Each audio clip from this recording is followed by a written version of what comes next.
Hey there, it's Alexander Price, your favorite Pod Lead'em host. I just wanted to give you a heads up that since this episode was recorded under holiday circumstances, it might sound a little bit different. Don't worry, I have used my technical expertise wizardry, and the episode is very listenable, but if you notice a difference, that'll be it. So enjoy! Pod Lead'em. All the cycles! Podcast. Spelled backwards. Leap, dumb. Leap, dumb. Pod. Leap, dumb.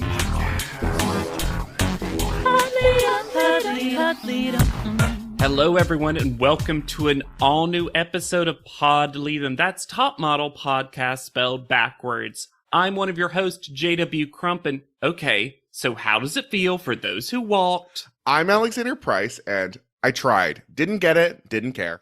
And I'm Hannah Jane Ginsburg, and I need nails. Nails! Nails! I know I didn't need one, but that was my backup quote. That was also my backup quote.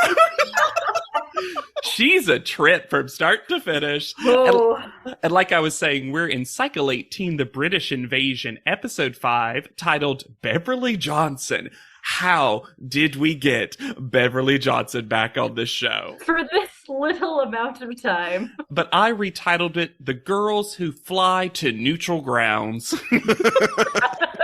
And if you love a stance, you should go to anchor.fm/podleadem and become an Lead'em Pod sponsor, just like Elise. Ooh, Elise, thank you so much. Ooh, classic top model name back in the OG days. Yeah. See, I'm so in the British cycle that I'm like, she didn't need that Anna. She just topped it off, and now she's Elise. So be just like Elise and go to anchor.fm/podleadem. Today, I don't know, this is probably coming out after the holidays. You got some extra money, probably? Ooh, yeah, from Grandma. Yes, that's how holidays work. We all have more money. More money afterwards. Well, spin that dreidel. I was about to say, how well did you dreidel this year? Well, Candace did poorly because she was the last victim of a war? Also, I know that it says US, but sometimes without the periods, it looks like the word us. And so when the magaline goes on screen, it sounds like it says, us girls get a wake-up call. Like it's like a 17 article that's like, girls, we got our wake-up call this month. Honestly, I'm now shocked that no one has been like, it's us versus us. I don't want to your Digital art has heard our complaints about fonts and doubled down. However, I will say I appreciate that the show is making it easier for us to read the quotes because they just plop full screen the digital art these days. Yes. So, love looks like animation, but it is spelled using belly button rings as a font. What is this actual font? Because I need to download it and use it for my correspondence. Every invite that I send out from now on is going to be this paperless I feel post. like this is like Y2K alien font. And the last one is fierce with a capital F. I wish, because it's top model and they always write in lowercase, it was a capital lowercase f.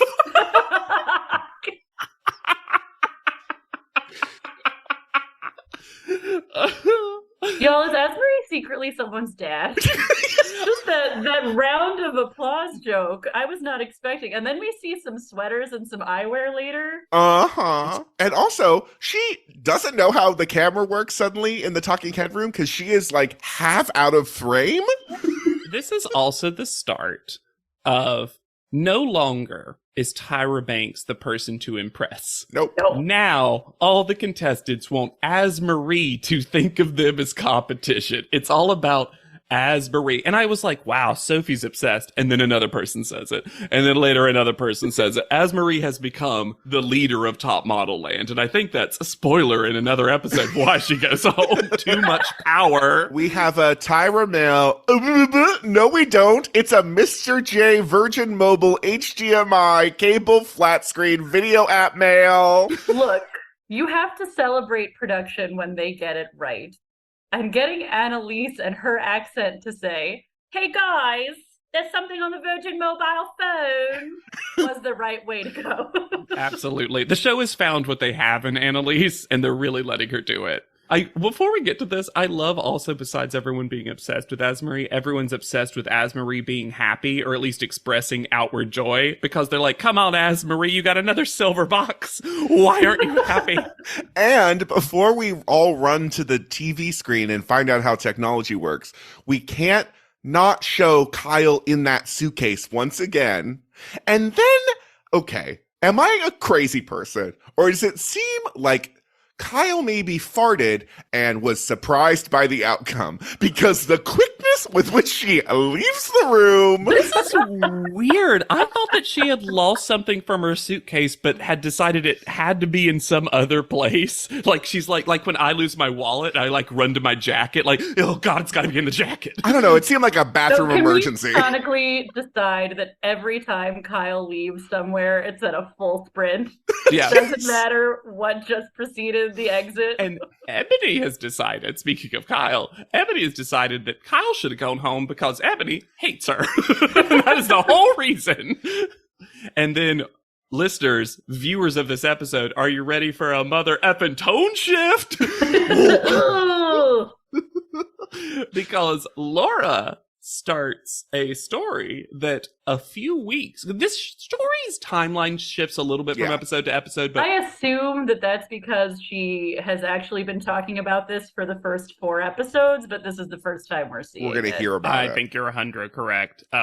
Laura's had right now just a friend. A friend was in a motorcycle accident and they died from that motorcycle accident a quote few weeks before she started the competition. And that, I'll say it now because we get more of the story. We find out later that it was her best friend, and it feels like it happened a week before she left. Like, so Laura, they're letting us know this now because Laura's gonna go on quite the hard to watch emotional journey, because obviously she's dealing with this grief and she's trying to just suck it down for the competition. Yeah. Imagine your best friend dying and then you go somewhere and they put red and blue extensions in your hair. They gave her 2 new friends. And they try to convince you that a diner cafe is something you'd want in your house. But who cares? We're on the challenge 20 years ago. Hook that cell phone to that TV. Clip it in. And there was something so funny about Annalise holding the phone in one hand while also holding her other hand up to signal to the girls not to scream yet because there was more video.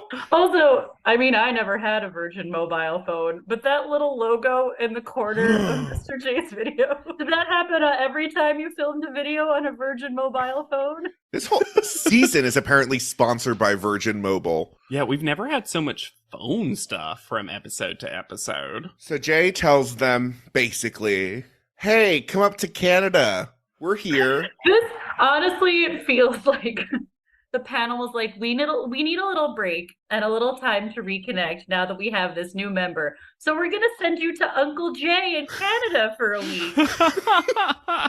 So Alicia decides now's the time to let us know that none of the us girls can walk.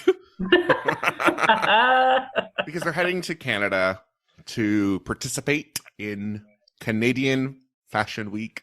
I'm going to say it feels like the tone of your voice is a little sarcastic, but I think for Top Model, this was kind of a big deal. Am I wrong? I mean, these look like real fashion shows. It seemed like something an actual working model who was working would do. Yes. What's the problem with it, Alexander? Tell us now. Number one, I gotta know, because y'all, the face is giving me, I hate it. The problem, I don't hate it. I have problems with it. And it starts off that they clearly had to leave it like midnight to get there at 5 o'clock in the morning and start their day. So they are. That's the life of a top model, baby. Well, and also, I don't like a lot of the people that we meet. Oh, sure. Oh, yeah. I'm sorry. Let me be more clear. These fashion shows were real. Yes. And this seemed more real. And Mr. J will emphasize that 100 times. Too much, really. Yeah, that's also, I think, the problem is there is sometimes a little too much like, this is a real thing. It's real. It's definitely real. Where I'm like, but is it real? I think the problem is that they try to make it seem both real and glamorous, where it's just actually real. Like a work day. It's just a work day. Yeah. So, also something that's getting real are the Tyrons, because they're getting specific. We got an elevation check. We go to the CN Tower, which I like to think is the Cartoon Network Tower, at 8:23 a.m. with an elevation of 1,465 feet, and it's the tallest freestanding structure in the Western Hemisphere. And See, that description, I feel like, really defines this whole challenge, where it's like, all of these are facts. Mhm. They're not unimpressive. Mhm. They're just not as impressive as you think they are. yes.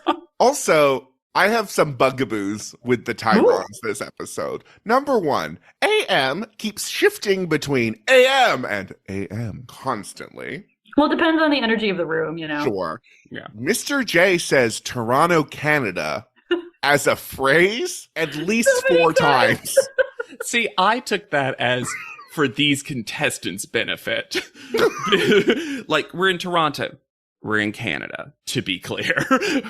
There's a reason that some of these models were terrified of being up there. Because it's an elevation of 1,465 feet. no, more I think to the point that in the elevators, it's glass paneled and it goes up in less than a minute. Hell yeah. Wow. And No wonder Sophie was crying. when you're at the top, Puking. This close. when you're in the Skypod observation tower, you can feel the sway of the tower. And it's almost half a meter of sway. Good. I wish they had done a photo shoot here. It sounds Oh, horrifying. half a meter of sway. But But we wait, don't we like were talking. swinging hips. Woo! Woo! I can't wait to talk about her! Actually, Alexander misspoke. He meant 1 meter of happiness, not hippiness. So I do like the moment where Mr. J reveals to them that they're not doing a photo shoot here, and everyone just breaks down in happiness. We also, okay, so this is going to be, not surprisingly, a challenge that you can win. Whoever books the most go-sees in the parlance of shows in times past, castings, wins the challenge, which makes sense. But somehow, the show was not prepared for a possible eventuality of a tie. Yeah. Despite the don't fact that it know was so why. set up to easily tie. And Set up to easily tie. this is what makes me even more frustrated. Not only were they not ready for a tie, but then they add ADR that is then ignored later. Yes, be a way to pick one definitive winner after trying to cover asses for not recognizing the possibility of a tie, and then they ignore all the ADR they spent so much time putting Yeah, in. it's as though they were doing ADR in real time. Which at this point for top model, I wouldn't be surprised. Because it's like Jay's like, and whoever books the most will be the winner. And then right after they left, they're like, oh, there might be a tie. And he's like, cool. And also does the best. Now, let's set up what they're doing exactly, because essentially, as we'll come to find out, they're going to 3 castings. It's interesting because it's technically 8 potential bookings. 2 of them, the first one and the third one, which we'll name later, are 1 booking, 1 company, 1 clothing line, 1 designer. Yeah. The one in the middle, which is the fascinating one Yes. to me, is like their own judging panel of 5 or 6, actually, 6 potential bookings, and they're all walking for everyone, which is real efficient, which I appreciate. And honestly, that's the one that's the most fascinating because there's some double, triple picks, there's some single picks, there's some non-picks. I was like, I need to know everything That about was the middle one I bookings. liked. Because it really makes it clear, seemingly, who is good and who Mhm. really is not. Correct. Also, let me give some factoids about both what they're going to win and Canada's Next Top Model because I found it fascinating. Canada's Next Top Model is a bizarre trip. Really what I wanted to point out was in Canada's Next Top Model, it ran from 2006 to 2009. This episode was in 2011. So Canada's Next Top Model was already done. Great. Beautiful. And then Attitude by Jay Manuel was sold exclusively at Sears Canada. Hell yeah. Canadian Sears! They had hired him as a creative director in 2011, but there's nothing indicating that he did more than this one collection for them. Fascinating. But he kept saying it's his second one. No, he was just hired for this right before we I guarantee you if we watch Canada's Next Top Model, that I did at some point. I remember watching all of Canada's Next Top Model because it was quite easy because there's only 3 cycles. And I guarantee you in one, he was like, here's my first collection ever, you know. Yeah. We find out that the prize for booking the most shows is pieces from Jay's collection and also the chance to fly back for an unnamed event. A special event. And when they reveal this later, y'all, and I'll save it, but when they reveal this later, listeners, I yelped. It was so perfect to me in every single way, shape, or form because it couldn't have been less related to At all. Top Model, but also was something that I was like, I'd go to that. Also, yes, but when he said the opportunity, it was like, is there a second part of the challenge? Like, do you... A horse race. Of course, it's like, you can say no. Oh, sure. But you do get the opportunity. We are What offering I've it. actually learned, and this is a real thing, I'm going to show off a little game show development producer cred. Ooh. A lot of time we actually use that specific wording because oftentimes people can ask for the cash equivalent. Sure. Not always, but sometimes because they want to make sure that they don't force something upon you, especially these days with taxes and gift taxes and stuff. So a lot of times when you win something on a game show, you can ask for the cash equivalent. Though, interestingly, there's a lot of statistics that say that people still go for the prize a lot of time because they feel like it's something that they wouldn't have purchased otherwise, Right. which is kind of interesting. Oh, I like that. Yeah. Hey, is this our first Sepia International flashback of Sophie's Terrible Walk? The only one we got before this was like opening credits, which they also put in sepia tone, which was. This is a real one, though. And I love that. Again, Sophie's like, I'm bad at this. This is where Sophie comes to crumble. And yet, as we'll see. So the first place they head to is Pink Tartan Casting at 9:17 AM. And we meet. Kim Newport Mimran, who looks like a villain on True Jackson VP. That looks like the haircut of every Disney Channel mean white woman. For me, it was very Fleabag season 2, the haircut that her sister gets. Asymmetrical bob. I'm just saying, if you told me it was an elaborate headband that she took on and off, I would believe you. Is that indeed the pink tartan? Ooh. The pink tartan was on top of your head all along. She has the most Canadian accent because she says, "Hi, I'm Kim." I love her. I know she's mostly a villain, but I love... Mostly. Exclusively. A villain. There to be a villain. Yes. But that's what I love about her. There to be a villain quickly. She has a limited amount of time to be a villain. Then standing next to her is Gyro Betancourt. I gotta say, Canada is giving us fashion names. We are about to get, for 2 seconds, potentially my favorite name that has ever appeared on screen in Top Model. Ooh. He is credited as visual designer, but it comes across that this is definitely not a job, and this is someone Kim is fucking, because there is some tension between Kim and Gyro. Well, and if you take just like a little peek into Kim's life, everybody does things for a lot of reasons, but she sure did marry a guy who was her boss who's a lot older than her. Uh-huh. I also just want to say that there's some tension surrounding Kim at all moments because Kim is nervous about this show and is regretting allowing America's Next Top Model to be a part of it. And it's my favorite. I'm on her side. Kim signed up for this, and she's trapped. And she sees these models, and she's like, "Oh no!" Well, but also Kim says some pretty racist things. I'm not saying Kim's a good person. I'm saying And the you're opposite, saying I Alexander. support her. I'm saying she's a bad person who made this episode. So she tells the models that when they walk, she does not want to see a swinging hip. She doesn't want to see a person. She wants to see a literal clothes hanger. Her words. Also, Ashley's the one that really gets this whole, like, now it's her walk is very hippie, as we'll find out later is the word.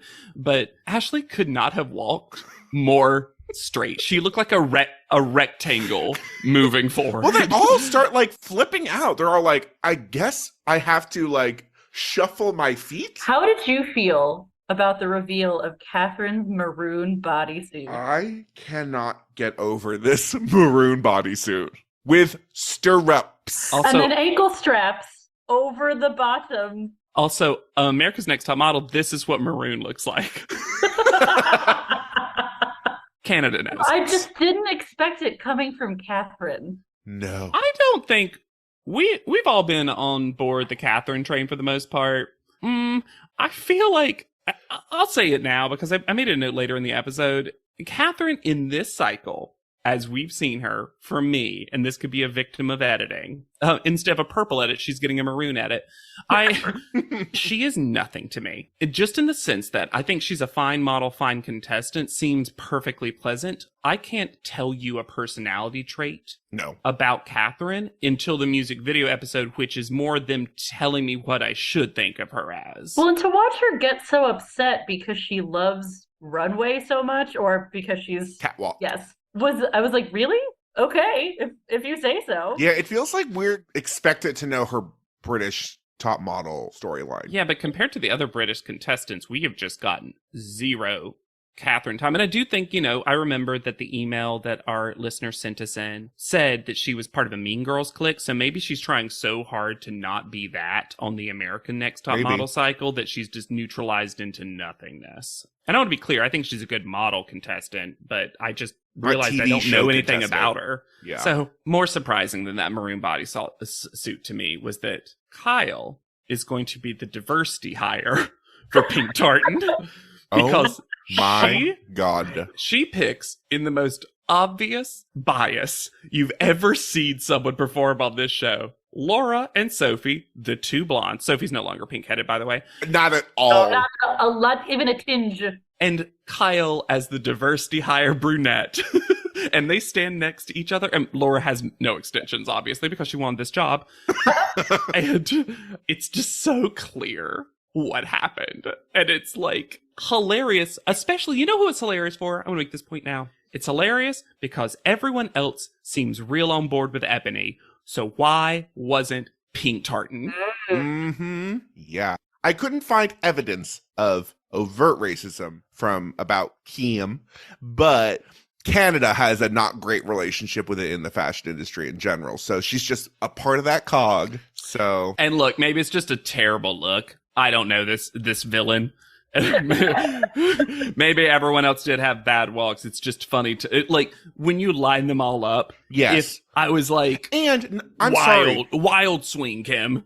And Kyle is terrible. That's the other thing. Kyle's walk is bad. Her eyes are Anne level. Yeah, I could not tell you what her walk is like because the gaze is so terrifying. I'm gonna still say it though. This is not her only booking. And whatever she's doing, whatever her look is in person, it's working. Like, we can feel whatever way we want to feel about Kyle, but the show has proven people are enchanted by Kyle for whatever reason. And maybe it is hypnosis. Maybe. I don't know. But you know who's not working? Both, not by choice, but also by choice. That's Simone. Simone saying, can I call out sick after one casting of 8? Here's the insane thing, really, to me about Simone's attitude for this whole thing. It feels like Simone said, if I just pretend I'm not here, will everyone forget that I'm here? And then this won't impact me at all? And the fully insane thing is that it works. It works. It fully works. Now, if this had been the last of the bookings and she Fine. had gotten none, which happens, and she had said, "Can I just not go?" I'd been like, "Yeah." Yeah, but it said she says Don't it go. after one. I think that was before the casting started because they're sitting in the waiting room and they're all wearing coats. Oh. I think before they even walked, she was like, "So if I don't book it, do I have to go?" I love that Annalise describes Simone as, quote, hard work. Devastating. It's also because when it's out of context, it's not at all Simone. She has no hard work ethic. Then they head to the Toronto Startup Show casting for 6 designers at 10:34 a.m. because this one's tiny for some reason. With some truly spectacularly ugly hotel carpeting. Ooh. To match the ugly outfits they were put in, because the fact that Ebony booked as many as she did wearing what looks like duct tape wrapped around a pink dress. Ugh. We're going to get little flashes of lots of different designers, Mm-hmm. including, as I said, my new favorite name of all time, Jose Manuel Saint Jacques. Oh, That can't be a real name. I don't care. I love It's it. so good. He is there with his partner in fashion and life, Simon Belanger. They are fashion designers for a label that I believe we are supposed to pronounce Untitled, but you know it doesn't have any vowels. Nope. Ooh. And you know that they tried to do it without the U in the beginning, but then it just read as entitled. And hold up. Have you gone to their website? Please let me. Please. You know I did. Oh my God. The listeners, there is no, and I know Hannah is a great storyteller. There is no way she is going to be able to describe this without you having to go right now. Look, this website is like someone made a ransom note purely cut from pages of fashion magazines and then managed to turn it into a website. That's the look. And I'm just going to read you a little bit. The designers, Jose and Simon, partners in crime since 2007. They met on the dance floor of a bar in Montreal. Coup de foudre. After being in Milan for 2 years completing his master's degree, Simon came back to Montreal. Jose picked him up at the airport as if he had never left. Then they started to create together, becoming a fusional monster with 2 heads. Their love child was to become Untitled. No rules, no names. Although some of us have every name. Total freedom to redefine oneself every day. In time, their work became an incarnation of all their passions: history, craftsmanship, cinema, and rock and roll. A story for our times. It is worth, listeners, if you get the chance to go to this website, because Atelier that is Untitled. only a taste of what you'll experience. Amira Amuse-Bouche. Mm-hmm. We also meet Triarchy, Adam Taubenfliegel, Travis Tadeo, president of Travis Tadeo. You can tell these are all very independent designers because most of the names of the lines are their names. Right. Yeah. And Cassie D, who I can't find a goddamn thing about. Later on, when Ebony gets in the Cassie D show, there's a Tyron that says Ebony Cassie D, and I was like, that sounds like her full name now. Also, is Cassie D Carrie D's evil twin? It's Carrie D. It might be her good twin. We're gonna have 5 people that are successful. Right before that, Annalise, someone asked how tall she is, the dreaded question, because as we find out, Annalise She's is our short. petite model, and she says 5'7", but I make up for it in personality. And then the designer goes, I can tell. Which you don't know if it's good or bad. I love that. Oh, but they laugh, and it seems like a nice moment for her. So 5 people get, quote, held, which at the time I did not understand what that meant. But No. as Marie, Annalise, despite the petiteness, Alicia, Sophie again, and then Ebony. And then these are the folks that basically people are jockeying for, you know, they want to pick. And I didn't realize you could be picked for multiple shows. No. I thought someone was going to be like, I'll take Ebony, you take Alicia and Sophie or whatever, but you can just get all of them theoretically. Yeah. And then afterwards, because she does so well, Ebony says, another one of my backup quotes, it feels great to be the front runner of the competition. How about talk to Asmarie? I wrote down that quote and I was like, man, I hope for Ebony's sake that was extremely in context. I love that Ebony's the only person who's not trying to impress Asmarie. Ebony's like, Asmarie should want me to be impressed by her. Also, this is where we find out that Asmarie is going to be closing a show, which is like a big fucking deal. And it's very offhandedly said, too. It should have been made a bigger deal in the show, I feel. Yeah. Then we head to Attitude J. Manuel, only at blanked out name redacted. Now, conspiracy theory. But with U's because it's Canada. Yeah. Did Sears not want to be associated with Jay for some reason? Because theoretically, this would be free advertising. Is it possible that by the time the episode came out, the line was no longer available? But it looked like it had been blacked out at the time, in real time. It was Maybe very they just weird. couldn't get the rights, and someone just effed up with the logo rights. Maybe. But yeah, But it does look, seem it's like 11:34, and it's time to walk for George Antonopoulos and Cynthia Florek. His two hands. So what does Jay do? he's the head. This felt very, to me, backdoor pilot-y. Like Jay wanted his own Kel honors. Just called Attitude. Jay does eventually have a show called Style Her Famous. Oh. Style Her Famous? Style Her Famous. What happened on the show? It was before this, but still, Style Her Famous was a Style Network show with 30 episodes. Jay is 30? Jay is only credited for 12 of them. I don't understand. Even though it was Jay Manuel's Sounds like a first season Style drop. Her Famous, where one lucky woman is introduced to a stylist and a hair and makeup artist who transform her look into one inspired by her favorite celebrity. Oh, okay. Are you having flashbacks, Santa? No, it's just the title finally makes sense. Yeah, and there's one that the woman, her favorite celebrity is Tyra Banks.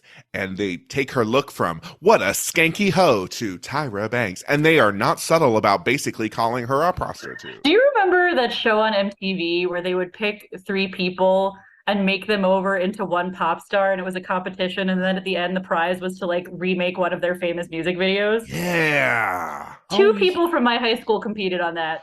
And weren't they supposed to be obsessed fans with the person too? Yes, they were. Was it called Obsessed? No, I don't think so.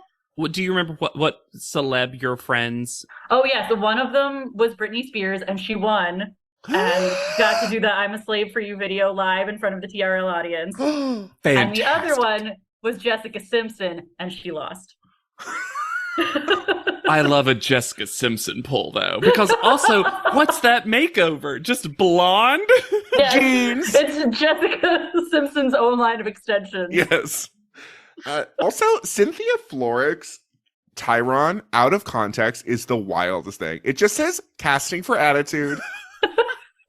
Oh my gosh. She's Zordon from the Power Rangers, and she's looking for 5 teenagers with attitude. And there is so much. The ADR budget is back in business. Ooh. Came to Canada with them. So they all walk. My favorite person is, and I'll say this, the attitude, the clothes is for me the most tip top and below bottom. There are some outfits like Asmarie's all white suit that I'm like, yes, love it. That's what you should put her in. Great. And then poor little Ashley gets brown droop sweater. Yeah. Even wilder, though, is yes, put Asmarie in that white suit. She looks amazing. But then when it comes time to walk, and spoiler alert, she's cast, they put her in trash. Trash. This weird floral print thing. And I do the love biggest, most beaded feather earrings we've ever seen. And that's saying something on this show. One thing that we haven't necessarily talked about yet, but it really gets crystallized here, is poor Ashley is not dealing with this rejection well. So we've got Simone, Catherine, and Ashley who are not going to be booked and blessed for anything. Right. Catherine is very disappointed, but a little galvanized to try to do better in the photo shoot. Simone does not care, Not even a little bitty bit. which is kind of perfect to me. It's so Simone in a way that I love it. And then finally, it crushes Ashley. Oh, yeah. It makes her think like she is the absolute worst. And it is fascinating to see the trio of reactions to not getting cast. One that pumps you up, one that crushes you, and one that could not care less. I think that stems a lot from the initial attitude of the contestants toward the show when they came in, because Ashley, once again, really thought she was coming here to become a better model. Mm-hmm. And seems really sad that that hasn't happened. So we find out that the 4 that are cast for attitude are Laura, Kyle, Asmarie, and Sophie. And if you had included Ebony in that, I think those would, I mean, obviously it'd been the 5 that were like, really did well at this, like showed that like they're bookable for multiple clients. And we have, again, the ADR about it is still very confusing for some reason. Yeah, and what's happening is, originally as it was set up before ADR came to play, it was just who booked the most was going to win. But what's happened, through the power of top model math, is that both Sophie and Ebony got 4 bookings each, which is impressive. Yeah. But also like, okay, well now it's who does the best in the show. But that is so insanely subjective that it can never truly be judged with that many different bookings. Way I can make this make sense is if they were in fact doing ADR in real time and they weren't sure they were going to be able to offer the prize to both winners. Yeah. Maybe. But I don't know. Well, yes, because theoretically they might be fired. So we head to the Fashion Week tents 4 hours before runway because there's a rehearsal, real casting happening with Pink Tartan because we have Erica Larva telling great name, telling the models, you walk down the right of the runway and then you walk in the center and then you do this and put one foot in front of the other and also you move your arms and don't move your hips. It's very like, this is their job, right? They should know how to walk down a runway. This rehearsal only happened because after the models left Pink Tartan, Kim said, I have to fire some of them. Yep. I think she fires more than just the 2 we see because there are other people there. I think she overbooked her models and then wanted to see them on the runway all together. But then, spoiler alert, all the models that we see look exactly the same as the models we've cast from Top Model. I love this moment, though, of Sophie, Kyle, and Laura sitting in the bleachers. And well, Sophie's not there because she's not getting fired. She was sitting next to them. She just got dismissed. Because no, Sophie fully has to watch this firing happen. Can you imagine? You book a job and you get fired 4 hours before the job is about to start. And you are told, it's okay, you just need to practice more. But I don't think you're going to get it in the next 4 to 5 hours. That's wild. I just don't think you can learn to walk in a straight line in the next 4 to 5 hours. Do you know how long babies take to learn to walk? Months, maybe years for some. I don't know. I don't have one. Fashion is my baby. We just have this secret storyline of Kim's first real fashion show and watching someone unravel from the time we meet her to the time she screams for nails. And it's better than watching Top Model, is watching her crumble, where she's like, but Kyle can't walk for me now. She has no confidence. Her hair is brunette. They all need to be as white as possible. I love it. She's crazy. White with nails. White with nails. Any other color than white really distracts from the clothes. Have you ever seen a hanger that is not white? No! It's me, Kim! And then she tells them as they leave. So if you were Kyle and Laura, this would be devastating. This would be so embarrassing. Completely. Oh my so God, awful. And then she leaves them on the note because, you could wreck the show. If hell had opened up below them and swallowed Kyle and Laura whole, that would be the only way to make this worse. Look, don't take this badly. You just need to practice more. But you could ruin all my hopes and dreams. Do you want to kill my baby? My fashion baby? You want its fashion blood on your stupid hands? I don't have confidence in your confidence for my fashion baby. Only blondes can watch my baby. Kim's baby.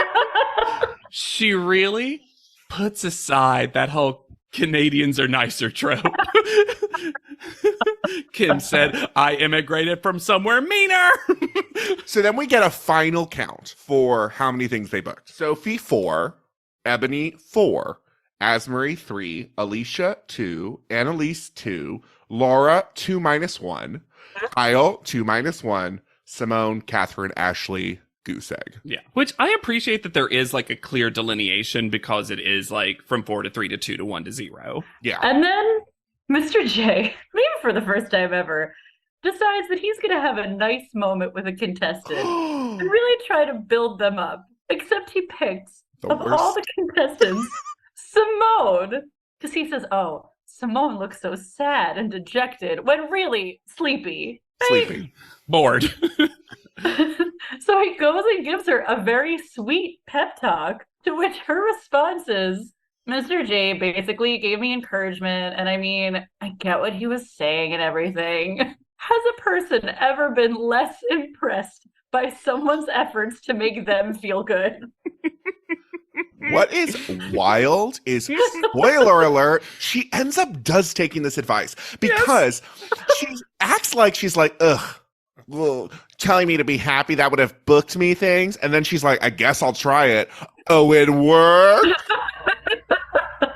But this dutiful listening to his generic pep talk Her face. I'm sure this is an unpopular opinion, but in the episodes that I've seen of her now, I am fascinated with Simone as a person. I kind of love that she's here, and there's something even more funny about the fact that she's the plus size contestant, and they've made that her whole deal. They've made her fiercely Rilia, and and she is just not impressed by the show. There's something fascinating about her, Simone, to me. I feel like Simone would be kind of fun to hang out with because she'd be like, oh, this food's terrible. Like to the waiter's face. Yes. I think she would always be a surprise in that she never reacts to something the way I expect a human to react. Yes! Because she's Takes not everything a the person. wrong way. Everything the wrong way, both positive and negative. Yeah, she's a clone. Uh, We see the runway shows. I think Ebony is pretty awful in all the clips we see of her. I don't get it. so does Sophie. Sophie's trying to pitch herself for the one true winner by being like, hey, Ebony's bad, right? I did think Sophie looked really good in the pink tartan look. Yeah, the drawn-on brows were a choice for Sophie. Animation. I don't know which of the independent designers it was, but one says to one of the models, don't try to be cute, just be fierce. Mwah. We also get Asmarie fully lying about wearing Jay's clothes. Even though they keep saying she's too cool for school, Asmarie always sucks up real hard. Again, fascinating person. Look, we're going to be painted a picture of Asmarie. The entire show, everyone on the show, judges, contestants, are so intimidated by Asmarie just being beautiful and not talking that much that they ascribe so many motives to her that I just don't see. I don't see it at all. Well, I see why they're drawing some conclusion. It's funny to me that on a rewatch, Asmarie, to the point you're making, Alexander, is constantly sucking up. Mm-hmm. Like, Asmarie is here to run game on the contestants and play the game of top model.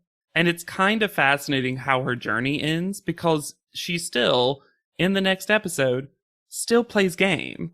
Yeah. At panel. And it's just, when she says stuff like about Jay's clothing, it's definitely something that I would wear on a regular basis. I'm like, you even know how to suck up. Yes. Uh-huh. And then we see the headscarves that he puts on these models. George, what were you thinking? JW, I have to agree with you. I think Kyle works. when you cover her scared eyes with giant sunglasses.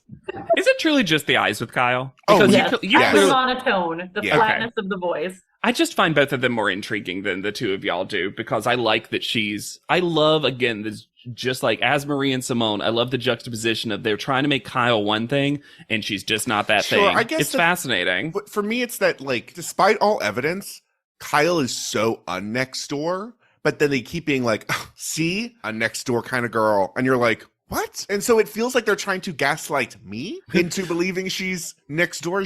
Well, that's what I'm saying. It feels less, because I'm truly trying to parse this out, because to me, Kyle is such like a generically not likable nor likable contestant. And a lot of times I do think she's given the worst of a situation and has to deal with it in most episodes. There's like at least one knock against Kyle. It sounds more like y'all hate how the show is trying to pitch Kyle to us. I also just find Kyle annoying. Okay, that's fascinating to me, because I just find her not anything. I do not enjoy the monotone at Okay. all. What is it for me with Kyle? There's just like this low level hostility from Kyle, and I think it's exacerbated for me because she's a decent model who could clearly be a working model. That I'm like, why are you on this show? Just go Yeah. model. Yeah. You seem really unhappy to be here, but not so unhappy that you're actually trying to leave. Yes. I don't know what Kyle's getting out of this. Bangs. Welcome to our ugly home. Reddit is back for a historically hideous season. It's our 100th ugly house. This place is mayhem. That is impressive. And if these walls could talk, Do you cry a lot? I do. they'd have a lot to say. What in God's name is this pit? Don't get too close. You know, if you see the show, I'm scared of cat. Ugliest House in America season premiere Wednesday at 8 on HGTV. But you know who continues to charm? Ashley. Still going to be charming. Not asking much. Just let me walk in your show, for God's sakes. They head to One King West Hotel where they can finally sleep. Oh my golly gosh. 3 floors, penthouse, because they only booked it for one night. And who had to put these bunk beds in this posh hotel room? Tyra Mail. Y'all, this photo of half face covered Tyra. Vampire Diaries. And sticky and sweet is not something I ever want to see on the Tyra Mail. Neither does Sophie, because she immediately goes, "We're going to be covered in something." Ugh. We have an interesting, and I really want the two of you to help me parse out what this contestant meant by this. As Marie talks about how she came out when she was 14 and says that her mother didn't get that mother-daughter moment with her. And that's the way it's worded. Right. Didn't get that mother-daughter moment. I'm assuming, and she says their relationship's fine now. I'm assuming what she means is that her mother didn't get to do the classic, as like stereotypical mother-daughter, I don't know, Makeover dressing. days, dress. Yeah, I think that's what was the implication. In the flip side of like gay son with like typical dad jockey football toss kind of feel. I do think there's also an implication that her mother probably felt that since she's a lesbian, she won't have kids, which I think is a common reaction from homophobic parents. I'm just going to say it like and that. I think it's exacerbated because I think she mentioned she has 3 brothers. So I think it was like the mother being like, "Oh, finally, I have one for my me." girl, like, yeah. Yeah. Not saying it's right. I'm just saying I think it gets No, but I was actually kind of confused by just the wording, that it felt like it made it sound like her coming out was not a mother-daughter moment. And I'm like, but it almost literally was, because it was just between the two of you. Yeah, it's not the Michelle happy Mother's Day mom. Well, look at all these young fashion models coming. They arrive at the distillery district. It is very, very cold. And this is where we find out both that all of that ADR meant nothing because we have 2 winners and they're getting all the prizes. But JW, do you want to say what the opportunity to come back to Canada includes? Thank you, Hannah. I do. We find out now, because they get the clothing pieces, and of course it's easy to just go to Sears Canada and give them these clothing pieces, apparently. And then they're each going to get the opportunity for a trip to the Calgary Stampede in 2012, the largest rodeo in North America, and coincidentally more than anything else, its 100th anniversary. And they react to it like I did, which is, oh, like a very like, all right, well, that's definitely not what I expected. Because what would you think it'd be? A trip back To walk in Fashion Week. to Canada Fashion Week. A thing we've given on the show multiple times. And when I researched Calgary Stampede, it's actually kind of cool and It interesting. is. Like, I would be, again, this is a thing I'd be like, I'd go to that. And shockingly, Native communities in Canada, it's like a thing for them as well. And they're treated well by the Calgary Stampede, not by the government agencies regulating it, but by the actual organization. Oh, cool. And the Calgary Stampede has tried to get people to stop selling Confederate merchandise and dog whistly symbols. Good. So they're trying. Yeah. They could say no, but whatever. I think that you can also really tell that Mr. J likes Canada. Toronto, Like, Canada, especially. He just specifically, like, I don't know, maybe I'm projecting too much onto what he's saying, but the way he speaks just feels different than he's spoken in a while. And there literally seems to be some, like, national pride in Canada, which is kind of cool to see from Mr. J, because we just haven't seen him that happy recently. No, he definitely seems a little more in his element. Mm-hmm. At this point, we don't find out anything about the photo shoot except for the location of the building that they're in. We have another wants to be noticed by Compete with Asmarie contestant in Alicia, who says that Asmarie might as well be in a competition by herself because she's received 2 first photo call-outs. And I'm like, Alicia, did you watch Anne's cycle? I wrote the same note, imagine if they had met Anne. We also start getting Tyrons for Canada crew that we haven't been getting for America. But both of these people did not work for Canada's Next Top Model. I mean, I guess it was off at this point, like you said, right? Yeah, but I mean, they weren't ever a part of it. Ever a part of it. Okay. And photographer Miguel Jacob does not have a credit on IMDb for Canada's Next Top Model. Oh. So even though he says that they shot for Canada's Next Top Model, I think it was This cover. it was only the like makeover shot cover things. It wasn't actually a photographer in the show. Mr. J for Canada's Next Top Model. Yeah. All the promo photos. If you look at this cover shot that they show of Miguel Jacobs, though, top left, I swear, is Canadian Monique. She looks so much like unique Monique. And finally, we have it. They're going to be covered in organic maple syrup. To make it better, I think. Because there hasn't been enough opportunities for pink eye yet this cycle. Or yeast infections. Because, spoiler alert, Angelo the syrup dripper really gets it in crevices. Just, I don't understand. And we hear our syrup pourer directly ordered to pour syrup into contestants' eyeballs. Yep. Like, get it in that eye. The amount that glugs into Laura's eye, especially. And Ashley. poor Ashley's the Ashley. one that makes me sad. You would think this would be where Kyle would shine. She'd be like, I've got room. It sucks it all in. This would for sure cause an infection somewhere. There's no way. Especially because Sophie goes first and then just has to sit around in her paper, leaves, and syrup watching because- other people do their shoot. Spoiler alert, they're also not styled anything. They just have leaves from Michael's that are glued to bikinis. Autumnal And not leaves. even all the way around. No, And the set is like a park in the fall, sort of. They have like a bench. it's very Sears photo studio. Sure. I appreciate that Laura just decides to name the game and says, here's the top 4 contestants. Me, obviously. Sophie, Asmarie, Kyle. And again, it is fascinating to me. That Kyle keeps sneaking in. No, the opposite. Again, you got to remove Sure. your opinion to JW's opinion, who thinks Kyle's doing fine. It's fascinating to me that even with tying for most bookings, the contestants are so annoyed by Ebony that they will not allow her to be in their mind as a top contestant. That's what's fascinating Yeah. to me. The show finds a wall and writes us all a message that says Ashley's going home. which I get it, and please stop rubbing it in. I'm trying to savor these moments. Kyle agrees with the show and says, fuck those kids. Look, they could have gotten anyone to do that talking head. From Unpack, Repack McGee. Like, that's the person you're picking to talk about how Ashley should be stronger. Yeah. Just find someone else. I think Asmarie was pretty smart to use her arm to block the syrup coming down. Very smart. Mm-hmm. But really, this is just a regular Tuesday night for Esmery. And then Simone's Joker smile that has started to be plastered on her face.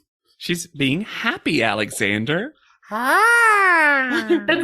Maybe she went back and rewatched that Janice Dickinson teach. Oh, Ah! yeah. I wish that had been her final photo, just still covered in maple syrup. So there was clearly someone on set with Laura's friend's name, because she very specifically mentioned Laura's crying. She's already in makeup, unfortunately. So, and people are consoling her, especially Annalise at the end. But it's just being brought up again, as we'll find out in the next episode. Her friend's name was Kevin. So it sounds like maybe there was a Kevin and it just like brought memories flooding back. But it's rough to watch. I appreciate that Laura is truly what the show claims it wants from its models, where she takes a second aside to herself. Yes. Lets grieving sink in for a while, and then erases that by the time she gets to set. I'm not saying that that is how you necessarily should process stuff. I'm saying that that is what the show is constantly telling models to do, and Laura clearly is trying to do. I'm just so impressed by how, in the show's parlance, Laura's professional, when all they want her to be is wild and zagalicious. Well, and it's especially impressive when you consider all these things we've been talking about, where the show is trying to define contestants one way, and their personalities seem to exist in almost exact opposition to that. And Laura finds a way to contain both what the show wants her to be and the rest of her complex human self. Yeah. Ooh, I really like that, Hannah. It's true. I think all the American contestants that we have left are all trying to be defined one way and all aren't that thing. And because we even get another shout out of this, of Ebony being like, I'm not 30 never. I'm just not going to do it. I'm just not going to do it, y'all. Jay then wraps Toronto, Canada. It's gone. And did they have to get straight on that flight, or did they pay for the hotel room another night so they could wash off in showers? No, I think there's a plane somewhere covered in organic maple syrup. Just, there's an airport bathroom that was witness to many whores' baths. At panel, this is not the worst. It's not the best, but it's not the worst. I find it, for Tyra, an average, in the middle of the box and whiskers plot. So we meet again. Interesting. There are 5 Brits and 5 Yanks, but tonight there will only be 9 total. Almost like every week, the number diminishes by 1. Classic top model math. Also, real quick, this is a British slang I didn't know. I think it's Sophie that says that Ebony's still not wearing her hair in bunches. I think it's Alicia, actually. So one of the British contestants. And I was like, ooh, bunches. I've never heard that for pigtails. Sophie has turned her shirt into a bustier. Well, so bored with these shirts. They had a sleepaway camp night. I'm surprised we don't see fringe with beads on the end. Yeah, oh my god. Or braided, the fringe and then the braid. Mm-hmm. Oh, my sister used to do the one where it's like a plastic thing in the 80s that you like did a little bunch into. The little ring. Mm-hmm. Yeah, my sister loved those little plastic caboodles. And no one taught Tyra how to say Toronto, because she hits that second T so hard. And you went to Toronto, Jay. Why is there so little fanfare for Beverly Johnson? And the only person who reacts to it is Simone. And it feels like Simone's the only one who recognizes her, which is a bad look on those contestants. And she looks stunning. Oh, gorgeous. Mm-hmm. She truly just must be friends with Tyra, like actual friends, who is like, hey, will you do this? Because it's also an odd episode for her to be in. Completely. Because she's not Canadian, is she? No. I don't think so. But so this had nothing to do with anything. It was just like, it almost feels like, and this seems impossible. No, she was born in Buffalo, New York. So like on the Canadian border. The most Canadian an American can be, Yeah, really. right. Mm. But it truly feels like almost someone dropped out and she was the replacement. But that's ridiculous to me because of her stature as a person. Yeah, she was around. It's just so weird because she has to look at some drippy maple syrup photos. It's just so much syrup. Guys, I wrote it Alicia's first, and I had to write the note. These are going to be disgusting. How are we going to once again talk about these photos? Oh, I mean, not to just immediately come in like completely against that, but did I need the maple syrup in any of these? Absolutely not. But do I find these just kind of generic modeling pictures if you poop out that syrup? Absolutely. Maybe. I actually think it's almost like a return to a beauty shoot, which Yeah, I'm sure. always longing for. I think it was, I wrote that especially because when we see the amount of syrup on Alicia, who is first, it's like she took a bath in maple syrup. Mhm. And it looks so like pinup calendar for November. Are Mhm. all these like that they're auditioning for the same picture because there's nothing differentiating the modeling or the photography, if that makes sense, the setup. Yeah, I think though in some ways, so many times, you know, when we did this when we talked about our bottom photos and our top photos, there's so many other elements going into stuff, styling and even simple things like cropping. There's something I really appreciate about this shoot and just getting to compare the contestants because it is Sure. pretty much cropped and photographed the exact same way, with the notable exception of Catherine and Annalise. Yeah. Yes, especially Catherine. Yeah. So Alicia's up first. I'm going to say right now, this is the worst photo. This is pretty bad. It's my least favorite photo as well. Mm-hmm. And I love her. I'm glad she's not going home this episode, but Alicia is doing a whole lot of nothing in this photo. Weirdly, I can't believe I'm saying this. I needed more syrup on her face for this to make sense. There's a couple of folks who have syrup bodies but not syrup faces, and it looks weirder. And she's just, yeah, the pose is weird. The face is dead. And it's very Sears after hours. The biggest problem with this photo shoot for me is that they're not selling anything. No, is this for At the... one point, Kelly Catrone about Ashley is like, what magazine could I put this in? And I'm like, what magazine would you put any of these in? What are they selling? Soggy leaves? Also, this is where we notice they don't mention maple syrup. For some reason, they don't say maple syrup. As though there was a sponsor that then reneged on their contract and they didn't get enough. It's so weird that we don't talk about it. Like some Canadian mom and pop organic syrup company that's like, we thought it was going to be nice pancake photos. Yeah. What are these women doing? It's not This is not lube. how we recommend using our product. This is not safe sex safe. I love that your characters that you're creating, Hannah, are Midwestern. They are. They moved to Canada for the staff harvest. They knew where the market was for their great product. Sophie is next. I don't like this photo. There is something uncanny about the way her face looks in this photo. It's like she murdered a tree and is covered in its syrup blood. And she's coming for you next. Yeah, what the other hand is holding an axe down. She's like, Elms, you saw what I did to these maples. There's also, there's something strange about the way her nose looks in this. Like her face has been like flattened. Yeah, you know how sometimes in animated shows these characters are always seen in profile, so when you finally get a straight on, like in The Simpsons, Yes. it's a weird drawing. It feels like that happened to Sophie. Just the Yeah. lighting and the makeup somehow like made her nose just a block instead. Her lips look different too. Like every proportion of her face looks off from what she Her normally eyes looks like. definitely pierce through. Yeah, because Which is what Nigel says. they're murdering.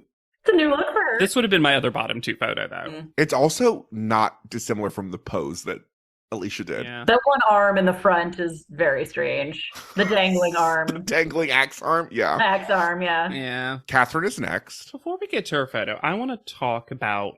So, Catherine in this particular judging starts tearing up, starts crying, Mhm. is upset. And at first it seems like, to me, and I want y'all's opinion, it seems like to me she's upset because she just didn't do well in the challenge of getting booked because she booked 0 jobs. However, she also specifically cries about the clothes hangers comment. And there was something about that made me think that also she was either insulted by or just needed to somehow reconcile something within herself about that, because that was when, and it may have just been coincidental that she started getting upset while she was trying to tell the story of I not think getting that's what booked. That's happened. what I took it as. Yeah, I Okay. took it as like she was upset, and then it all kind of came out of like, and that was probably a frustration that she had, but I don't think was impacting like her being so upset. It was just kind of everything, I think. And she might also be tired too. But it doesn't seem like she cries for that long. No. She's not sobbing. It seems like a quick moment. She gets herself together very quickly. And Kelly Catrone is disgusted by By this emotion. display of human emotion. See, that's interesting. I found, look, it's Kelly Catrone. Like, even at her best, she's pretty bad. But I found Kelly this entire episode, it felt like she was speaking in her, what I think her real voice is. And Sure. she said something, the way, her tone, when she said to Catherine, are you honest about your walk? It's something to consider. See, that I didn't mind as much. It's more that you can't just break down. You have to be strong. Well, you asked her Sure. how she felt about something, and this is an honest feeling. And I'm also pulling a little bit from what happens very shortly in private panel. But Yeah. And I totally get that, but it felt like Catrone got like a note. Mhm. Because this whole episode, subdued, comparatively. Sure. I think this is the best photo so far, for sure, because we can't see her body, and it actually looks like syrup as opposed to like mystery liquid. Yeah, there's honestly nothing I would change about that. I mean, yeah, I would prefer without maple syrup, but like beyond what it is, like this is gorgeous. her face looks pretty amazing. And this Midwestern couple that moved to Canada for sap harvest would accept this photo because it looks like it's selling the maple syrup for something. Like you could form an ad around this photo. You know what this could actually be beyond our Midwestern couple? You know what this could actually be used for, especially since the lip is this kind of fall brownish, kind of bronzy color? If you had a photo like this, close up like this, and it was for a makeup palette that was like Autumnal. maple fall, autumnal inspired, I think this could, even with the syrup, be a real ad. Yeah. Here. Yeah, that's what Look, I mean. every girl has a brunch palette. But I think her eyes look great.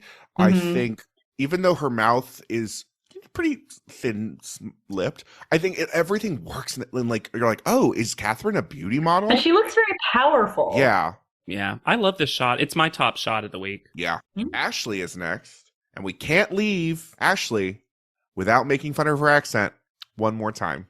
Mm. Did you guys ever watch Flight of the Conchords? Oh, yeah. Yeah. The episode with Sutton Foster, where she is trying to understand Brett McKenzie's name, and she just goes, he's like, oh, I'm Britt. And she's like, Britt? Oh, Brett.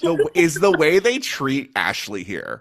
Oh, hippie. Hippie. Ah, you're saying it wrong. Oh, hippie. I did, when she first said it, think she said happy too, though. And I was like, huh? Kelly Catrone says there's too much sadness in her eyes, and I say no, that's just maple syrup. It does look like she's pledging allegiance to maple syrup, though. But I don't think this photo is that bad. I don't either. It's not one of my, I mean, like, again, I've bottomed two people already. I would have put this fourth. That's fine. Yeah. It's different than the rest of them. The rest of them went for fierce. Yes. She went for a little bit more of a melancholy, sweet moment. It's not elf tribe who lost their clan. Which is it, Kelly? Is it a tribe or a clan of elves? I thought she said there was one individual elf, meaning, I can't believe I have to parse this out, one individual elf in her that she had lost the tribe. And she was like scared. But then she said clan. I'm not disagreeing that she also said clan, Alexander. But yeah, I don't think this photo is that bad. I think her freckles work with it. I think her face is like pretty good. Kind of elf energy. What else are you going to do when you're covered in leaves? Yeah. It's not bad though. It's said like it's a bad thing that she Yeah, I looks- don't mind it. No. All right. Annalise is next. Why does Tyra I know what you're going to say. say, finally, a dinosaur? definitely something that was cut. Can we please try to figure out what that was even supposed to be? Something with having to do with the neck and the hunch. Oh, I took it as But like, she does like a little neck thing. oh, that is the 180 degrees what I thought she meant, Hannah. I thought that she was trying to be, remember when she said lemons into orangeade? I was like, oh, Tyra's been around 18 cycles. She's trying to rework the 5 pieces of advice she has. I was like, oh, she is tired of saying like a lioness or whatever. So she's just trying to think of another fierce animal. Oh, I thought she was talking about like this is old school modeling, like a dinosaur. Oh, Wow, we really got a lot out of what Tyra said for this very average shot on a bench. It's not the worst. I think the streaking on the leg is pretty gross though for some reason. I don't like the one little drip down her forehead. Yeah.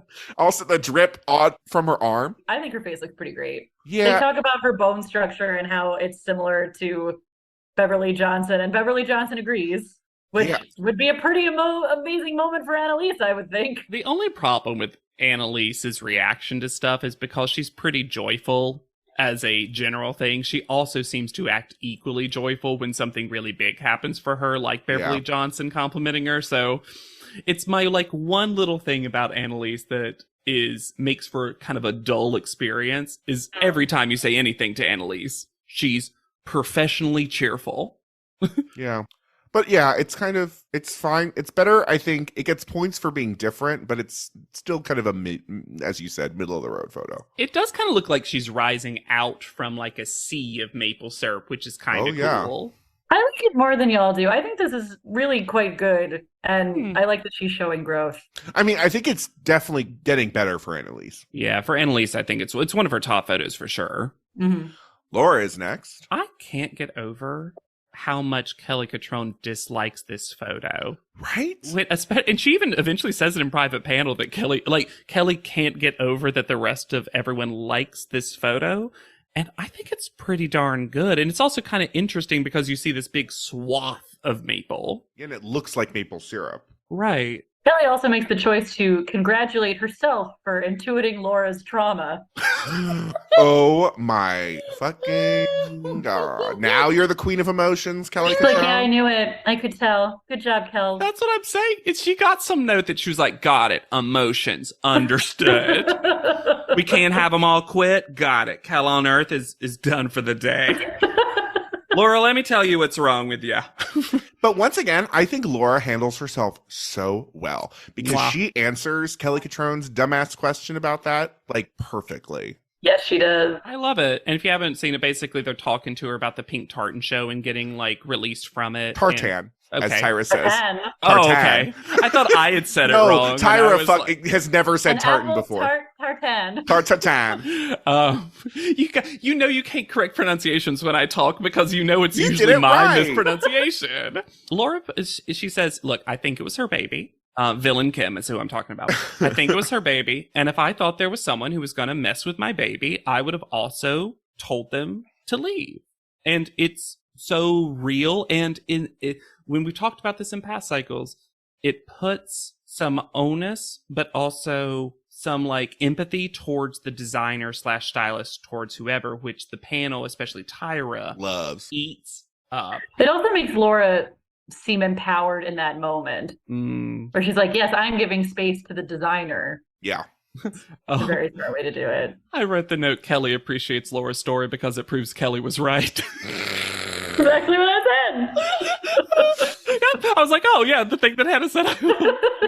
But yeah, I like this Laura's photo. Just once again a really good model. I like that it's weird. Yeah, and again, it's if they haven't said it as much, luckily, ethereal. this episode, but like, no, I was going to say Zagalicious. Oh. I was going to be dumber, Alexander.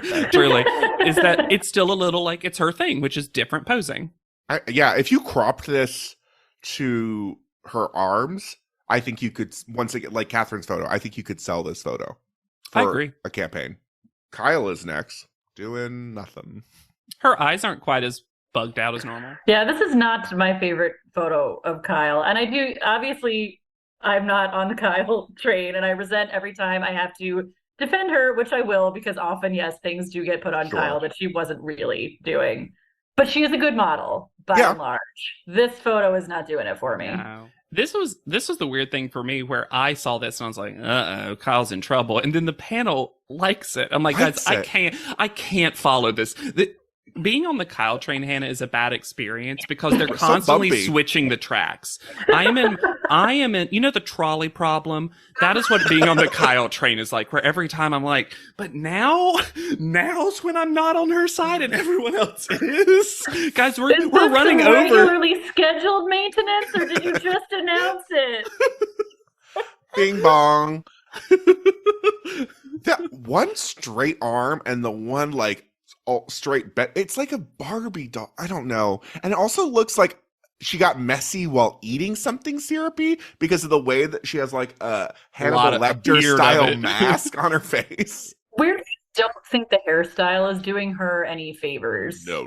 Because no, it does look very sort of 1960s I Dream of Jeannie Space. bouffant. It doesn't match the rest of the photo. What's that food? And Hannah, I know you know this because they do it on MasterChef all the time. Croquembouche? Croquembouche, yes. That's what her top bun looks She's got a like. cream puff topper. I mean, Oh, it's she just also does. covered in syrup. Yep. She does have like strings of syrup too in her hair. Exactly. That's why it looks like that to me. Drizzles. I will say, even though I do not find this a successful photo by and large, it still is in line with what Kyle believes is good modeling because she always still goes for this like robotic weirdness. And I still think it's more purposeful. It's Yeah. just not my favorite this week. Yeah.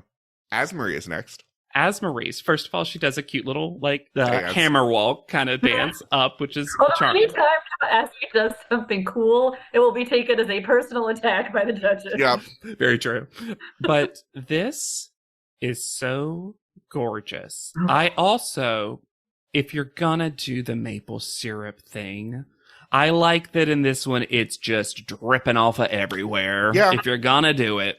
I think she looks pretty amazing. I think she looks good. I don't like the photo. I also don't, her eyes don't work for me because they're so far to the side.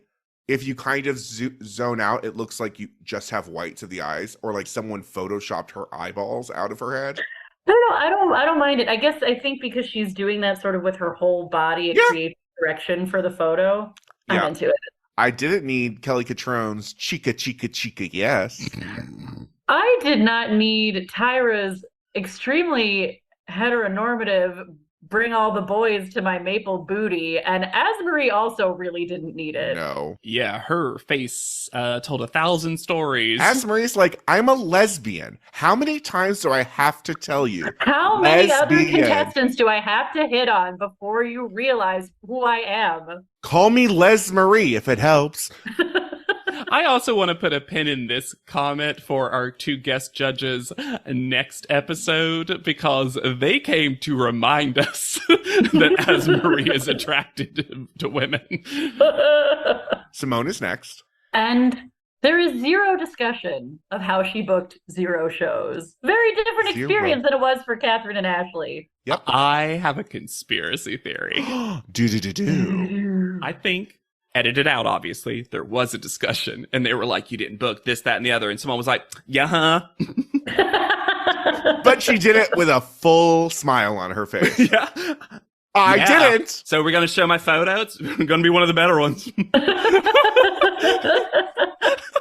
Or she just, again, I'm becoming fascinated with Simone, the Who Gives a Shit contestant. I don't love this photo. Me neither. I think her body looks pretty great. Her body is Yes. banging. It looks amazing. But it really does look like they photoshopped a head from one photo and a body from a different photo. And I don't know Fully if it's looks just like because that. of the syrup. It is because Ebony's that we're gonna look has the exact same effect. They just Mhm. like didn't. This sounds so gross, but you have to have some syrup on the face, or it feels disconnected. Yes. Well, I feel like when they're like, oh, we're not going to put any on your face, they put all of it on their bodies. Especially her left arm. Jesus And Christ. Her face does look very beautiful, but what I'm getting from the expression is, oh, hey. Hey, girl, hey. I'm Simone. We're so close. All I right. can't wait for people to be like, what is Cologne Watch? Ebony is last. This one, this face doesn't look like it is on this body. No. It is so... First of all, she barely has any period. Yeah, I don't know how Ebony got away with... This was must she have the been like her last first person? shot or something. Or was she the last person and this is all the syrup that Angela didn't hold over? Oh no, we did reserve syrup. I put it all in Ashley and Laura's eyes. There are too many hands in this photo. Oh, The fact that arms go in and out of the frame and then come back in is it's wild. It's classic top model, too many hands. Yeah. I do really like the curve of her body. That looks like a position that would be difficult to hold. Because there is a sense, and this sounds crazy because you can't see her legs at all, of her being on tiptoes Tiptoe. and really stretched, which I Yeah. think is cool. I think for Ebony, this is a really strong photo. I This agree. is the first Yes. photo that Ebony is a photo model. I Works. get. Mm-hmm. I think it's so funny that her whole thing was, I'm not going to do 30 Never. And then because Tyra likes this photo, she does the mental gymnastics To make of, it. you know what? I do actually, even though this is sexy, I do see 30 Never. No, you don't. It's just a good photo and Ebony's fighting tooth and nail. Then we have Kelly Catrone say a statement that I can't support by research because she says there is a French painter called Matisse, and in Paris they have the word to describe exotic, beautiful young girls, and it's Matisse, and you are Matisse, so really well done. The only thing close I can find about Matisse, but it's impossible to look up because it's spelled exactly the same, Mhm. is that Matisse, when he was older, went on a trip and seemed to fuck around with people while he was there, and then And find out? yeah, and then became fascinated with drawing women of color or painting women of color in very like odalisque, which is a style of like women as sex slave. Ugh. And it's not a compliment, I don't think, Kelly Catrone, and I would remove it from your vocabulary because yikes. Uh-huh. It's so funny because even in an episode where Kelly Catrone, in my opinion, is more complimentary She's of more. everyone. She's- Generally warmer. Yeah. She's still gonna Look, Catrone it I up. want to be clear to any listeners here. I'm not here to defend Kelly Catrone. I just also I have to survive Kelly Catrone for several Sure. cycles. So interesting to try to place what the feedback for this new judge was. Yeah. Yeah. Because I honestly think that they were like, and again, it's so funny considering the rest of the cycle. I think they were truly worried that more people were going to quit because of her. I think so. Yeah. I think they really were, especially with the alumni from Britain's Next Top Model there. I think they just were like, we're going to have Pissy Lou times 3. I should have said Pissy Lou times 2. No, that was the better joke. Ah! Anyway, it's funny. It's funny that like even when she's being warm and nice, the words themselves are bad. Yeah. What a fascinating, terrible person. Private panel. We have to kick out a sticky icky. Excuse me? Cool. And then we hear a groan from Nigel that I couldn't tell if it was horny or disgusted by that. Based on that, I actually think it's a rare Nigel disgusted by... Ooh, I like the headcanon of Nigel hates maple syrup, so this whole thing was Oh. terrible for him. If only they'd been covered in wine. Or olive oil.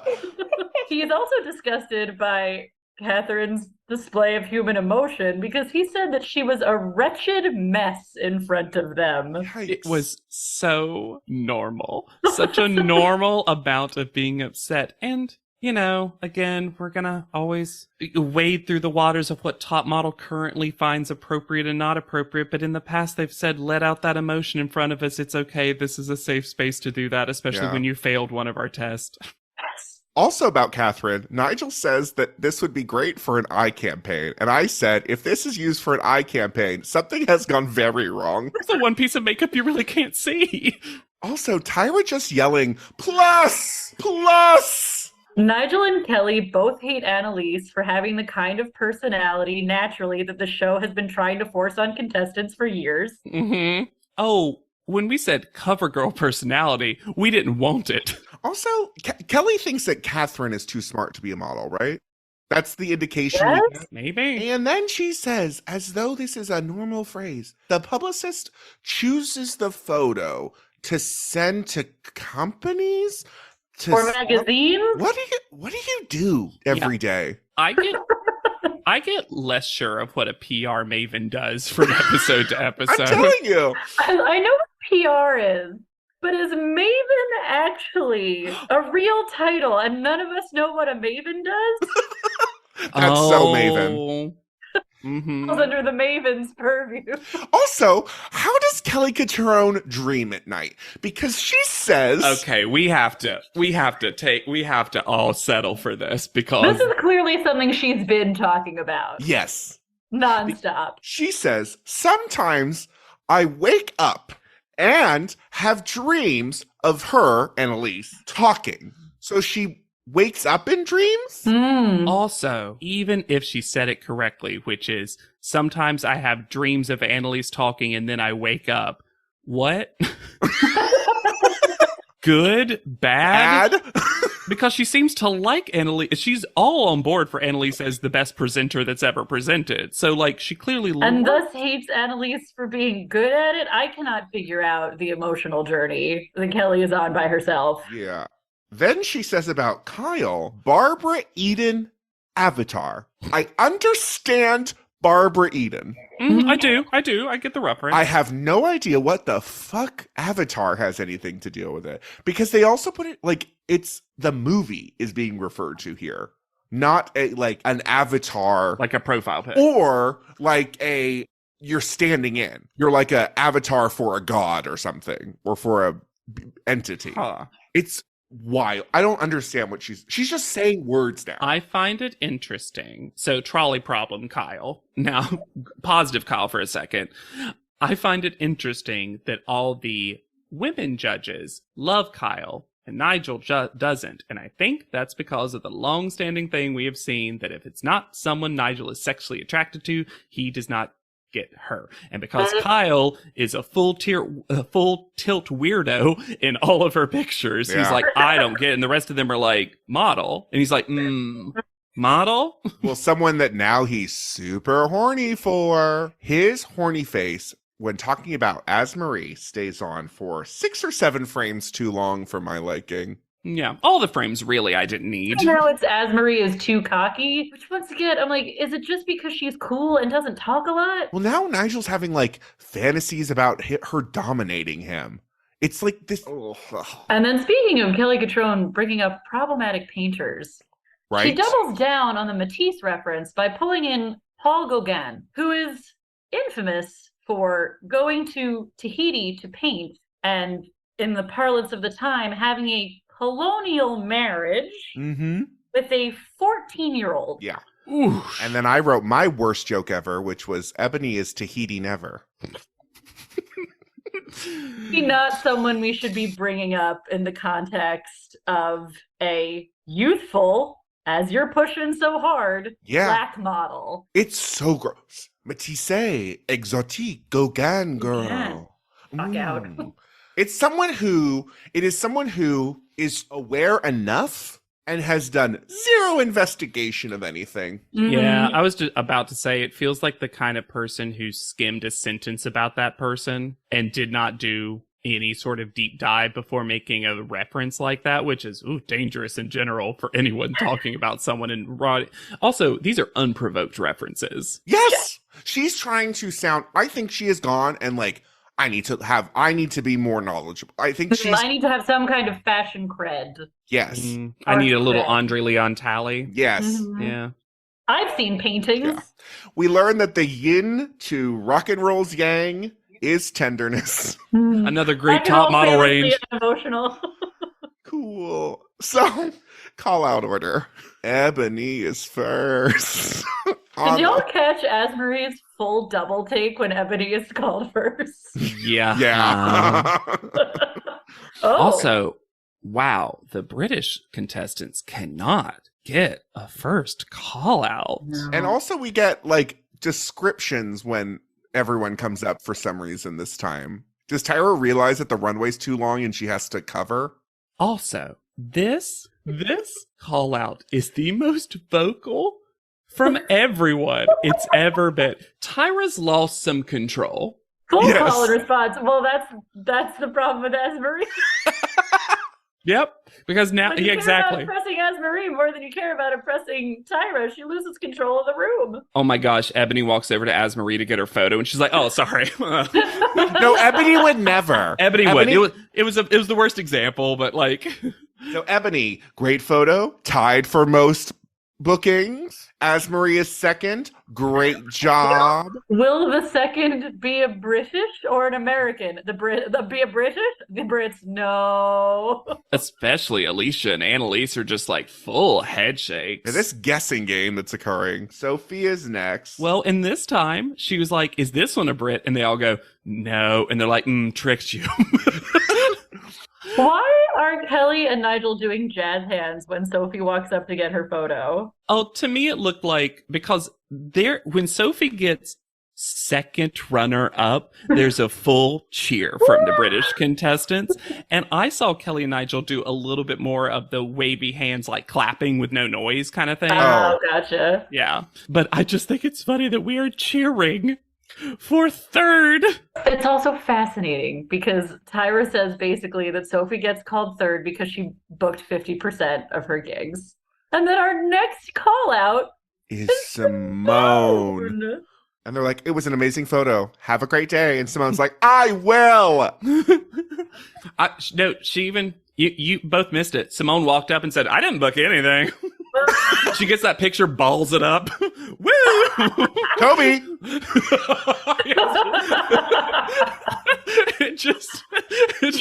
It lands in Kelly's coffee. Yeah. Woo! I love this version of Simone we've created in our head. Yes. Laura is next. Far too low. Yeah, but I think Kelly just stopped this from happening. I just think Simone is way too high and it throws off the entire order. Yes. You book 0 shows, you should be bottom 3. Yes. For sure. Well, earlier we skipped over, but Ashley has a sentence where she's like, "I'm sure I'm going to be in the bottom 2 because the challenges have to mean something." I was like, oh, Ashley. Poor Sweet baby. stupid Ashley. You haven't watched enough of this on your telly. Kyle is next. And while Kyle is walking up, she says to the British models, "This is ridiculous." I'm like, let Kyle finish getting her photo. Because again, trolley problem, Kyle positive. It's like she's saying, even Kyle beat you. British models. Kyle pushes her away. Shut up. Then Alicia. How does Alicia get called before Annalise? I do not know. Again, would have bottom tutor. I really don't like that photo. And then Annalise. I'd be so mad if I were Annalise. And she booked shows too. Who cares if you're the shortest person alive? She is wearing the tallest platform sandals and they're so ugly. These green wedges. Which leaves Catherine v. Ashley. I can't look. I get that neither of them booked. Although again, Simone got a pass, so I don't understand why Catherine couldn't get one, because this photo is so good. And I get that in the show they're like, "Oh, she broke down," or whatever. But like, it's wild. Just photo wise, these being in the bottom 2 is so silly to me. The fact that Simone booked 0 and still got 4th. Yeah. And Catherine is in the bottom 2 and Ashley's in the bottom 2 because of the same reason It's silly. It's dumb. Yeah. We get some wild breath play music over this elimination. Also, this is where I noticed Catherine's ugly skirt, and the elimination is quick. Quick. I said, quickest reveal of the decision ever. She might as well have been like, "I have 2 models in front, Catherine." I think you could have booked one if you felt as good as you looked in this picture. And then Tyra says to Ashley, "Stop modeling. You're not a model." And her face. Tyra goes, if you haven't seen it, Tyra goes specifically, "I think you should be a presenter." Really? to Tyra Banks' face. And she's like, no, really? And really? she even looks over to the other models like, are you hearing this woman? And there's also a couple of them who are like, yeah, Ashley, try it. What are you doing? Don't you want to be on telly, Ashley? No, no, no, no, no, no, no, no, no, no, no, no, nay, nay, nay, nay, nay, nay, nay, nay, nay.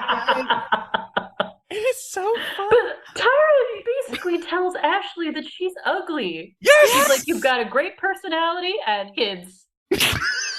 Wow, what a mom. The fuck? Ashley is gorgeous and has taken good photos. Didn't she get like a second call out? Like, come on. It's wild. Didn't Nigel love shooting her? So Charismia leaves the building. Just got unts left. Yeah. Are we ready With to? bagpipes. Oh, Danny boy. So get ready for a name that was impossible to look up. You thought you had problems, Matisse and Janice. Matisse. Ashley Brown. Oh no. No. All the links that I could find to what was reported as her social media are either currently private and or wrong. So I did find some info though, but this was a tough one. So after the show, she did model for Rebel Nails. Nails, nails, nails. I need nails. Slab ads. Ooh. Kingsfield Golf Center. Hmm? Delicious dresses and hush hair. Oh, that's the you can dry your hair without a sound. Oh, I'm glad they made that. Only the sound of beautiful hair. She's since retired from modeling, and she did give birth to twins in December 2018. So now she is maybe a mother of 4, sounds like. And here's the look. The ANTM Fandom Wiki is a wonderful, great resource for collecting information in high-res pictures that anyone who's a fan, check it out. It's where I usually start my research from there. It's also the Wild Wild West. It is. So they usually have a trivia section, and it's some top model math that sometimes I prove wrong, but that's neither here nor there. Again, it's a starting place. Here is the one trivia fun fact about Ashley. Ashley is the first and so far only Scottish girl to compete on America's Next Top Model. Well, duh. Wow. I can confirm. I have it in my ear.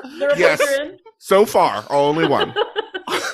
I love that they added so far. They're like, Cycle 25, bring home the Scottish. Oh, Miss Ashley. Oh, so much. Yeah, I mean, it wasn't. She did not deserve to go home.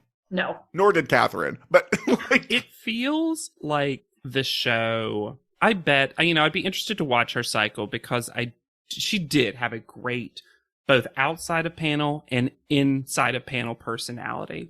And I bet on her original cycle, she stood out as maybe one of the few people to have that. I do think she probably had a tougher time in a cycle with Britain's Next Top Model alums, all of whom kind of have that, and Right. a couple of American contestants that also do. Maybe she just didn't stand out in the way that she did in her original cycle. Again, not having seen it. yeah, I liked her personality. We had a lot of fun talking about her, which is like not always the case with like a fun person on the show. It's usually like, oh, they're whatever. But like, I actually always enjoyed talking about Ashley. Goes right to the top of the list of if you had to have brunch with 3 contestants, who would you pick? Oh yeah, she get so drunk. Mhm. Would love. And then just start cursing based on the evidence that we have. And if you'd love to have brunch and curse and drink, you should rate, review, and subscribe to this podcast. We love hearing from you and your hot takes and your iced tea. Maybe spiked. You can also send us an email at podleadum@gmail.com or visit the website with the P.O. Box at podleadum.com. That's where you can also find a link to our Discord. And y'all, we're already up to 100 at this time of recording, 100 members. And it's really adorable. And Twitter is dead.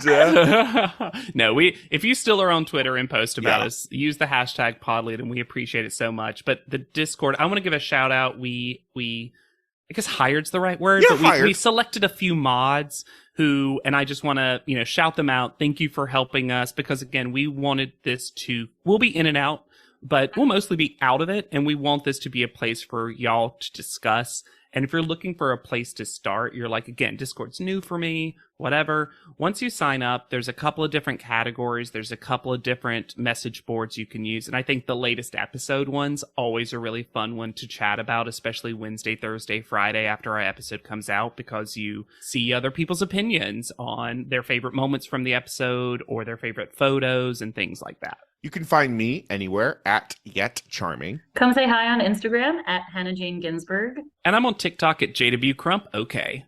And be sure to use the hashtag PodLeadum so that we see it. That's how we see it. And it's recommended to other people. And we'll create a whole universe of PodLeadum content. Oh. So for PodLeadum, I have been Alexander Price. I'll be Hannah Jane Ginsburg. And I'm JW Crump. And we'll see you on top.